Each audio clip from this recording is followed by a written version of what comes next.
বিএলওর পর এবার নিয়োগ করা হবে সহকারী বিএলও। এসআইআর এর কাজে বিএলওদের সাহায্য করতে স্কুল পরিদর্শককে চিঠি বিএলওর। দ্রুত এসআইআর প্রস্তুতি শেষ করতে বিএলওদের সাহায্য করতে এই নিয়োগ।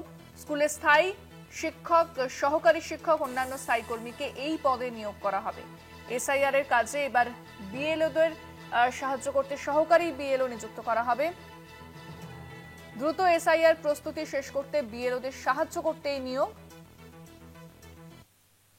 স্কুলের শিক্ষক, ক্লার্ক, অন্যান্য স্থায়ী কর্মীকে এই পদে নিয়োগ করা হবে বলে জানানো হচ্ছে।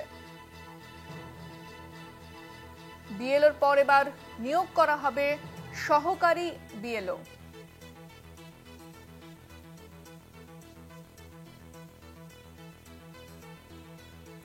এসআইআর এর কাজ করতে এবার সহকারী যে বিএলও তাদের নিয়োগ করা হবে বিএলওদের সঙ্গে, এমনটাই কিন্তু জানানো হচ্ছে। এই বিষয়ে আরো বিস্তারিত কথা বলবো।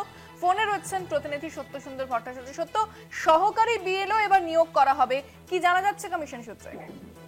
দেখো, ইতিমধ্যেই জাতীয় নির্বাচন কমিশন নির্দেশ দিয়েছে যে দ্রুততার সঙ্গে এসআইআর এর যে প্রস্তুতি, সেই প্রস্তুতি শেষ করতে হবে। তার কারণ এই অক্টোবরের শেষে বা নভেম্বরের প্রথম সপ্তাহে যে কোনো দিনই কিন্তু এসআইআর এর বিজ্ঞপ্তি জারি হতে পারে।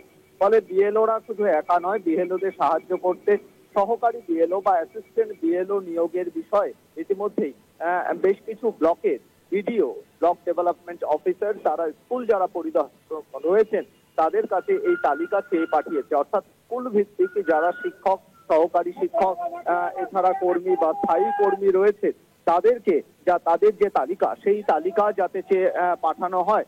অ্যাসিস্ট্যান্ট বিএলও হিসেবে তাদেরকে, সহকারী বিএলও হিসেবে তাদেরকে নিয়োগ করার জন্যই কিন্তু কয়েকটি ব্লকের ক্ষেত্রে এই সিদ্ধান্ত নেওয়া হয়েছে। তার কারণ নির্বাচন কমিশন চাইছে দ্রুততার সঙ্গে এই ম্যাপিং এর কাজ শেষ করতে।